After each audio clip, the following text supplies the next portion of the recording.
Bonjour, alors donc là c'est la deuxième partie du tuto. En fait on va appliquer les dégradés sur un coloriage directement.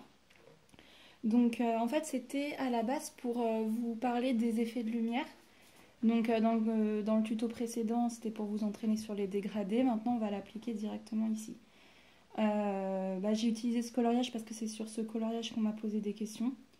Donc voilà.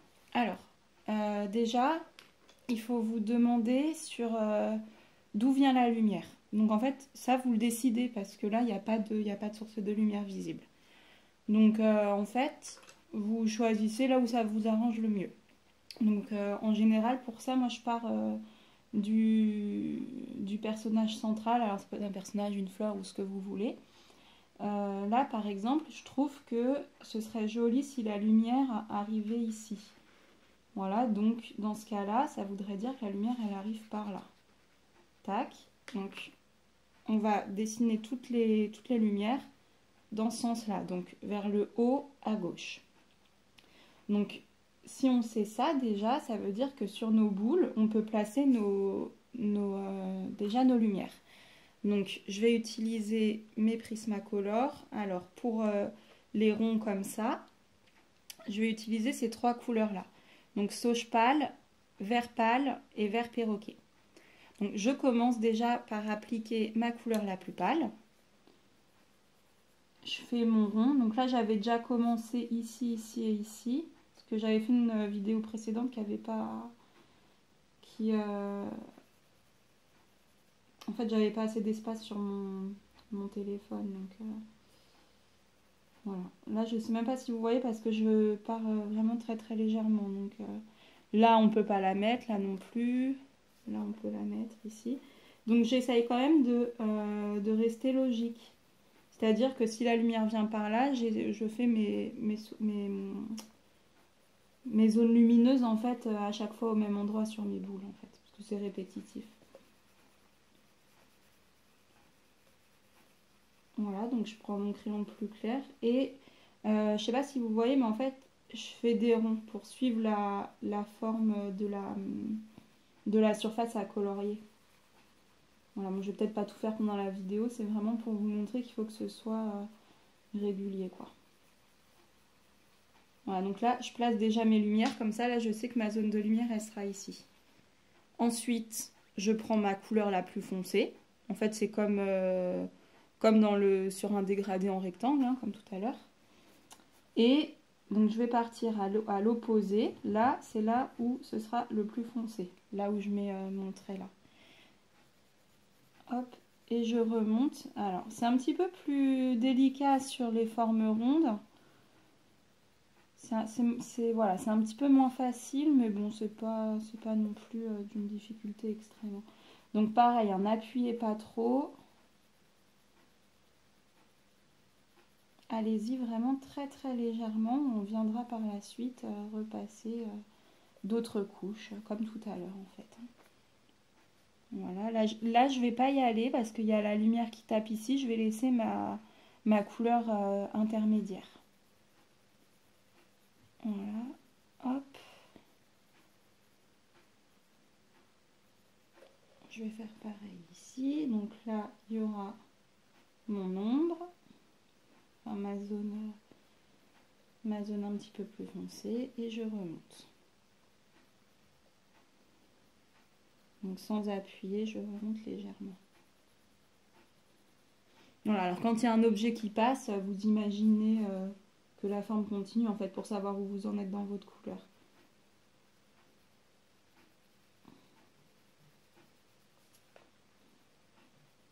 Hop, je remonte légèrement, donc toujours sans appuyer.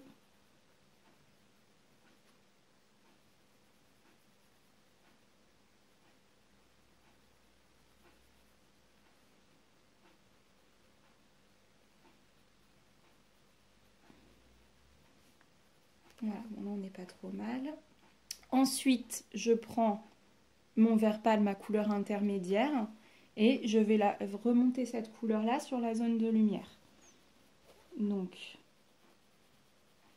j'appuie un petit peu plus sur les côtés. Voilà, alors là, j'y vais plus doucement parce qu'on approche vraiment de la zone de lumière. Là, je suis sur mon rond lumineux.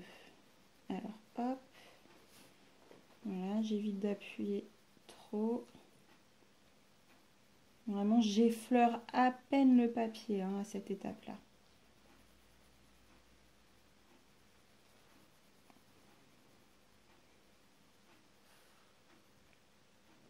Voilà. Après, on viendra redescendre la couleur la plus pâle. Pour l'instant, je ne l'ai pas fait en fait pour bien délimiter ma zone. Comme ça, je sais où j'en suis, je sais où je m'arrête avec ma couleur intermédiaire. C'est pour ça que je ne le descends pas tout de suite et que je ne fais pas toute la zone en clair.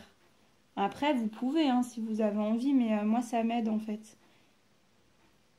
Ça permet de savoir exactement où placer ma lumière parce qu'au bout d'un moment, on n'y voit plus très clair. Donc sur les bords comme ça externes, j'appuie un petit peu plus et quand je remonte, je relâche la pression. Voilà.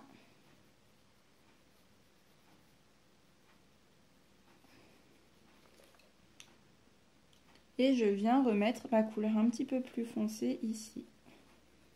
Alors je ne vais pas remonter tout parce que je veux quand même garder un effet assez pastel pour pas que le fond empiète trop sur le dessin de base. Voilà. Là, ça me plaît plutôt bien et je vais venir cette fois-ci, maintenant que ma zone de lumière est délimitée, je peux redescendre avec mon crayon plus clair pour bien fondre les couleurs. Donc en fait, autour de la zone lumineuse, j'appuie un petit peu plus en faisant des petits ronds. Voilà, et là, je peux appuyer beaucoup plus fortement. Hop. Et ça va me permettre du coup de bien mélanger mes couleurs. Voilà. Hop.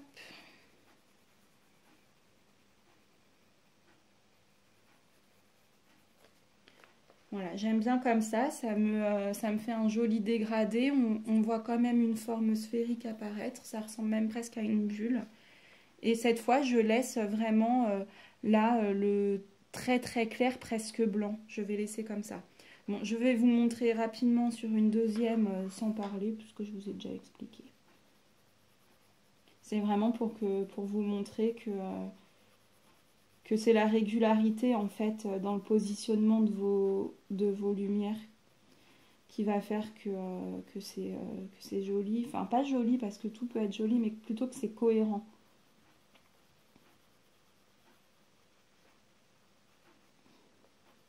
Parce que même si on se trompe sur une zone de lumière, quand on a fait un bon choix de couleur et puis qu'on colorie en s'appliquant, c'est joli quand même. Hein. Parce que... Enfin, en fait, les gens, il y a plusieurs personnes qui viennent me parler pour me demander des conseils ou des tutos à faire, des choses comme ça. Et je vous trouve hyper dur avec vous-même, en fait. Parce que vos colos, ils sont super jolis. Après, voilà, je comprends qu'on veuille progresser et s'améliorer, mais il faut pas être non plus trop dur avec soi-même. C'est à force d'en faire que ça vient, quoi. Donc voilà, moi, ça fait à peu près... ça va faire 1 an vraiment que je colorie intensivement, mais avant ça, je faisais beaucoup de peinture, beaucoup de dessins. J'étais inscrite à une école d'art et tout, donc... voilà, c'est pas... Enfin, une école d'art, un cours d'art, c'est pas une école d'art comme les grandes écoles. Hein.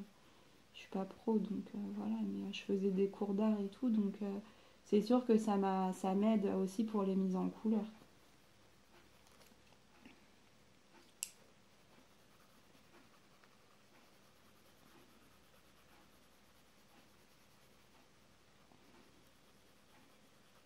Hop, et voilà. Donc si vous continuez comme ça sur toutes vos petites bulles, ça va le faire. Voilà, donc ça c'est pour une forme vraiment ronde. Voilà. Hop, et donc si on les continue toutes comme ça, donc toujours la zone de lumière au même endroit, ça reste assez régulier. Donc pas de gomme à utiliser. Là, j'utilise pas non plus de crayon blanc. Je vais même pas utiliser le blender parce que ça me plaît comme ça. Voilà. Là, c'est comme ça. Ensuite, pour les ballons, eh ben, on fait pareil en fait. C'est-à-dire qu'on a décidé que notre lumière venait en haut à gauche. Eh bien, on place notre lumière en haut à gauche. Alors celui-là, il est derrière la lumière. Elle viendrait comme ça. On ne verra pas la zone de lumière. Celui-là, alors, en vrai, de vrai, on ne devrait pas vraiment la voir parce qu'on a plein d'objets devant. Donc normalement, ça reste assez à l'ombre, quoi, parce qu'on a toutes les ombres de ces objets-là qui vont se refléter là-dessus. Voilà, ça c'est quand on réfléchit et qu'on se prend vraiment la tête pour faire un truc hyper réaliste. Moi, je trouve que ça va être aussi joli d'en faire une ici. Donc je vais faire une zone lumineuse quand même ici parce que j'ai envie. Voilà. Je suis un petit peu têtue. Donc le fond sera dans les tons verts. Je vais faire des ballons roses et puis dans les tons jaunes et orange. Bah justement, je vais commencer par celui-là. Donc on fait pareil, on délimite sa zone de lumière. On essaye de garder, d'être quand même très léger, voilà. Et puis on fait exactement la même chose. Donc ça c'est ma couleur la plus claire. Ma couleur la plus foncée c'est le magenta. Donc c'est exactement la même couleur que j'ai utilisée tout à l'heure pour le dégradé en rectangle. On vient remonter cette couleur là. Et on fait pareil.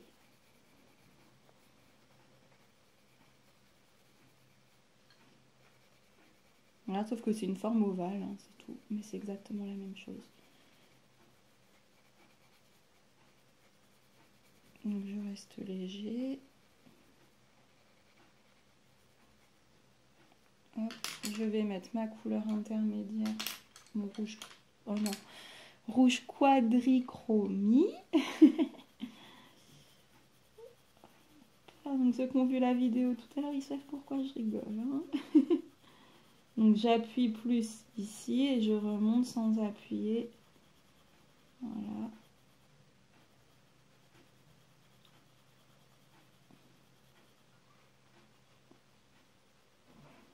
Et je vais laisser cette zone bien blanche ici, enfin bien blanche, bien claire. Voilà, là j'appuie un petit peu plus. Je fais des petits ronds pour éviter d'avoir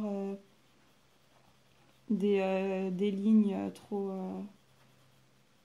enfin des coups de crayon trop démarqués. Surtout quand c'est une forme ronde. Hein, là, c'est vraiment plus facile de colorier en rond. Oups. Et je viens appuyer beaucoup plus fortement à ce moment-là, ici, à ce niveau-là plutôt. Hop, je remonte.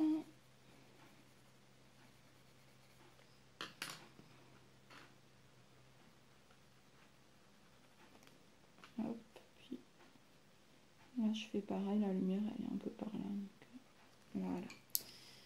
Voilà pour un dégradé donc rose. Et puis je vais m'en faire un orange. Alors attendez, tac, tac. Voilà, je vais utiliser du vermillon clair, de l'orange et du jaunâtre. Donc ma couleur la plus claire qui est le jaunâtre et je fais pareil. Voilà.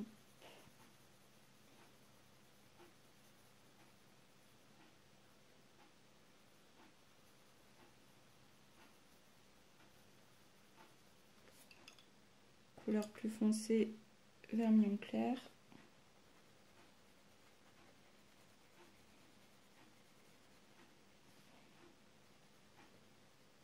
Voilà, essayez dans vos dégradés de bien garder la forme de l'objet. Donc c'est pas toujours évident quand c'est comme des formes un peu comme ça, un petit peu ovales ou rondes, mais c'est important.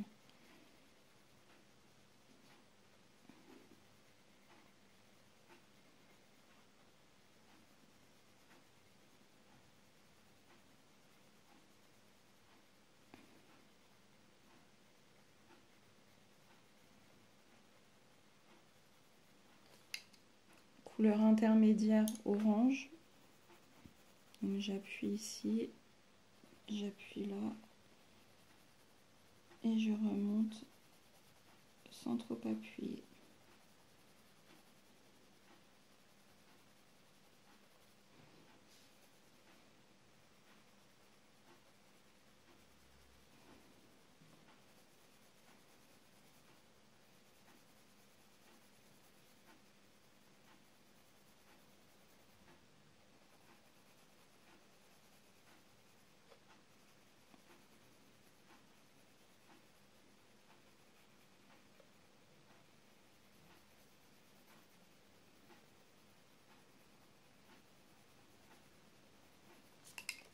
je viens redescendre mon jaunâtre en appuyant un petit peu plus.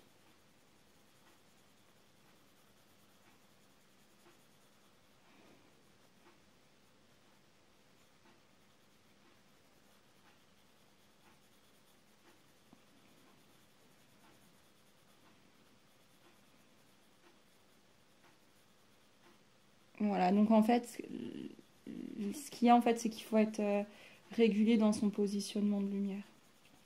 Et si vous ne le faites pas, c'est pas non plus une catastrophe.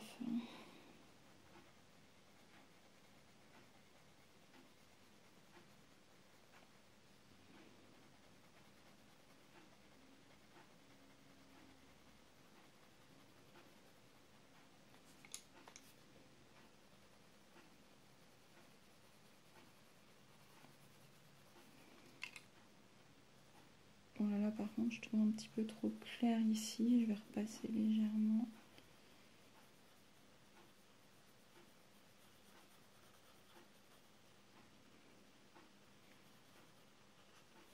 Et voilà.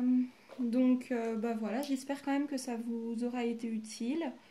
Voilà, si vous avez d'autres questions ou des sujets que vous voulez que j'aborde, il n'y a pas de souci. Vous venez me parler sur ma page, voilà, en message privé. En général, je vous aide. Hein.